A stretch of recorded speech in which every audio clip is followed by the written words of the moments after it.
Yo, what's good? So, a lot of y'all know me as Brian. A lot of y'all know me as Danny.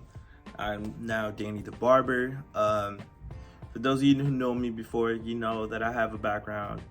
I've tried out tattooing. I've tried out personal training, sports recovery, weight loss. I've been in the military. I've been manager at places. I learned how to use a forklift.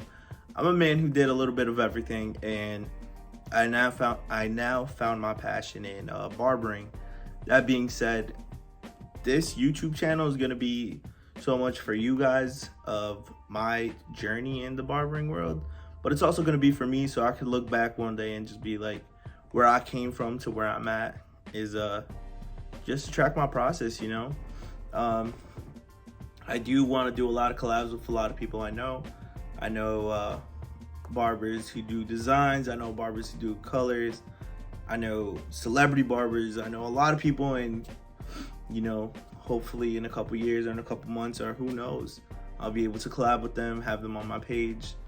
I do plan on getting more active on TikTok and Instagram, so I will be posting a lot more. I'm switching up my content. I don't just want to solely post, everyday haircuts, but some tutorials, some stuff that I do that maybe could benefit you, and some stuff that maybe you guys see me doing, like, yo, there's a different way to do it more efficiently. So by all means, if you guys see me do something and you guys know an efficient way, please by all means comment. And also comment any ideas you guys would like me to post about. I am trying to do some vlogging. This is new to me, so I'm not really comfortable with recording myself at all times. This is gonna be a raw footage of my intro, so I'm not editing it. I'm probably gonna sound scared and nervous, but I'm all money in barbering. So that being said, we're gonna make this work. I know cosmetologists, I know lash technicians, I know a variety of people. So if you guys have any questions on any of that, I'll have them come on my page or educate me, and then we'll go on a journey together. I'm learning how to do color. I don't want to specialize in just one thing. I want to be a man who's not gonna back out from doing a woman's haircut, do color, do her styling, do a men's perm, do a man's haircut. I want to be able to do everything, so this is gonna be my page, y'all. Make sure you like, comment, subscribe, all that YouTube stuff. Make sure you click on the links below for my Instagram and my TikTok. And yo, we only growing from here, y'all. So what's good, y'all? So like I said, I was gonna walk y'all through this mid fade. Basically right now I'm just sectioning the hair. He has an undercut, so I'm just putting everything up. Just clipping it up.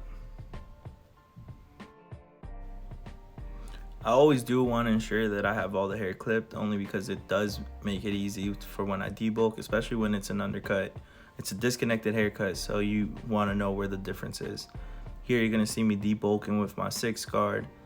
I do struggle with debulking. I have been working on it lately with my homie Josh. He's been putting me through it, which I greatly appreciate. And every homie I had that's taught me how to cut hair, they've always told me to start with the debulk. You always want to start with a clean canvas, so here I am cleaning up the canvas. Something that's important that I have learned with the debulk is really going off of the shape of the head, only because, this is an undercut, so I can follow through with it.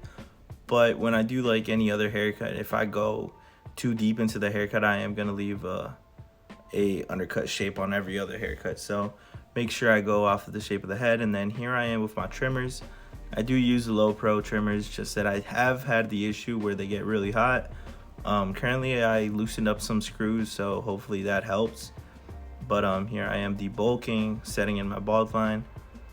I do always try and ensure to have the clean guidelines, only because I do appreciate art, and I feel like having my canvas set with my guidelines clean does reflect my art. So here I am just making sure everything is good.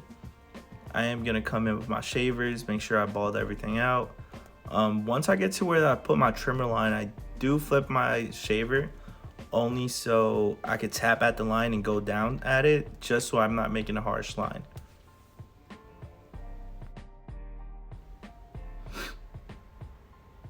Here you will see that I switched to my regular Babyliss FX only because I love how sharp my low pros are, so I don't want to overheat it because I am going to use them to do the lineup. So I'm just using my FX, finishing out, balding out, set my line. I'm really making sure I'm flaking out too, only because if you set a line with the trimmer, I do get a harsh line. Now I just slightly tap it and then I do flake out just to ensure there's no line.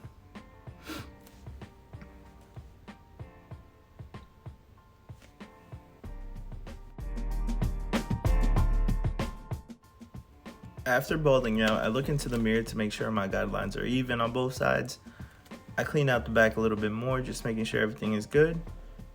Just hitting some detail work, make sure I bald everything out, just so I could have a clean canvas for when I start with my first guideline.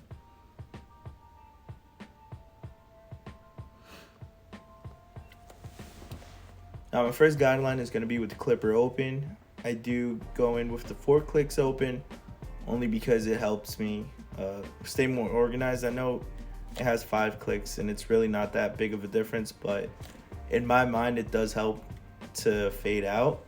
Also, I'm making sure I make a finger length guideline. Before I used to struggle and made too small of a guideline because I was scared to push the fade up. Now I'm more comfortable, so I'm making sure I slowly close the clipper and start fading that line out. Given that I don't have the best lighting at my station, I only do have one ring light. I usually try to get one side done. Sometimes I'll switch and do the whole head. It's just really depending on the lighting and what kind of haircut I'm doing. So here, I'm doing one side at a time and I'm slowly closing my clippers, slowly going down and balding out and fading out that line. Given that every haircut has to be symmetrical, I am doing the same thing on the other side, slowly closing my levers, but just first setting in my guideline. Once my guideline is set, then I'll start the fade.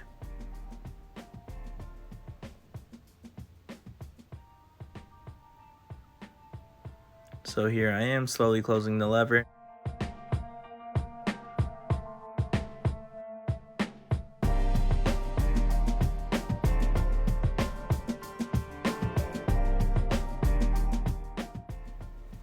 Once I finish fading that out, I don't really get too deep into it because I will go back and do detail work if needed. So here I am just setting my next guideline, which would be my one closed. And with the one closed, I'm just gonna set same thing, finger length guidelines, only so I could go back with my half and just take that out. Like I said, the lighting in my shop isn't the greatest, so I do go all the way around with the guideline, only because I want everything to be symmetrical.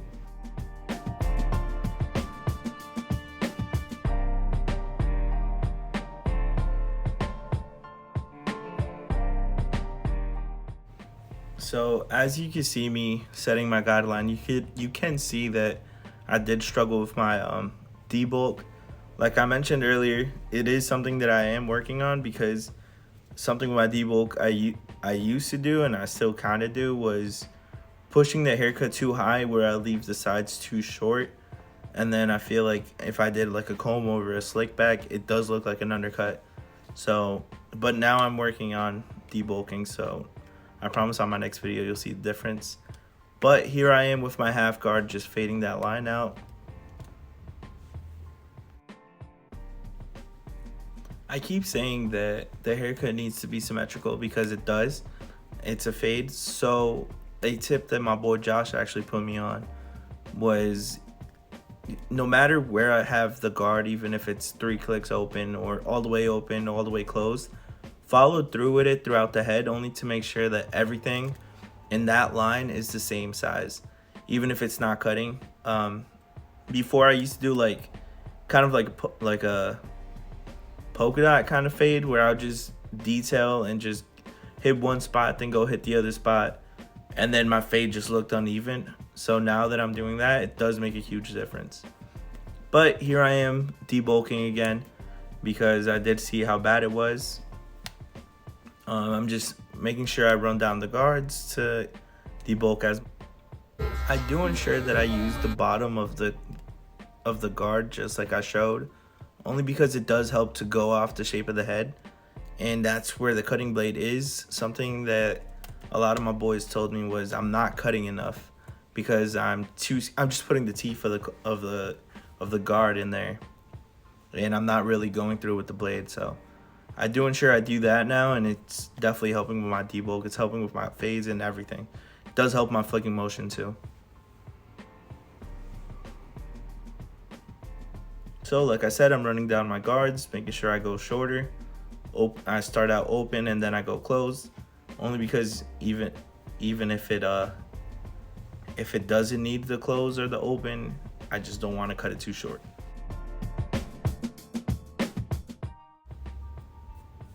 Now that I got most of the hair debulked, I'm gonna grab my 1.5 guard, and with the 1.5, I'm just gonna go out the line, looking at the mirror, making sure where I see my dark spots, and just start flicking at it very lightly, just lightening up the spot, only because I'm about to do clipper over comb, and I feel like from the 1.5 to whatever guard I have to, clipper over comb does help the connection, so saves a lot of time too.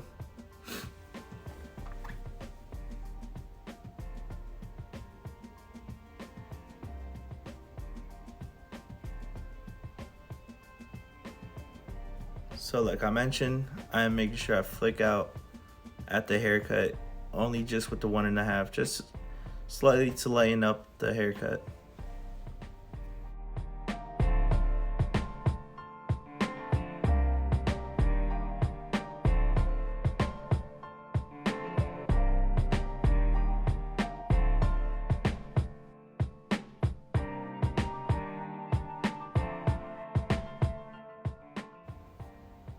Now here I am with the YS comb. It is my boy Aaron actually put me on these combs, on the YS car combs, and they changed the game for me. I've used the Babyliss clipper comb, and I've used the wall ones, and I just like this one more. It's like has the right flexibility, so I am going around the head and just clip over comb. Like I said, it does save a lot of time on your haircut, so I'm making sure I go in and just start connecting my haircut.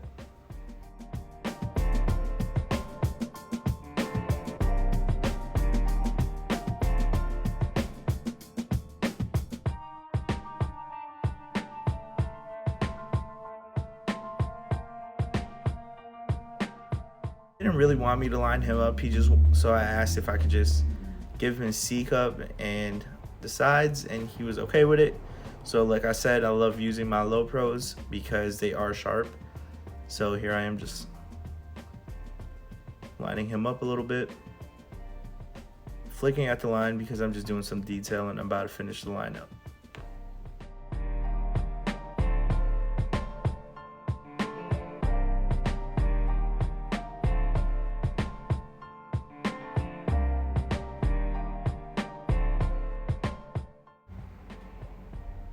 After doing all that detail work, I'm just gonna blow some hair off and just clean up his neck, just go in with the trimmers, then just follow that with the shaver. Just make sure everything is clean.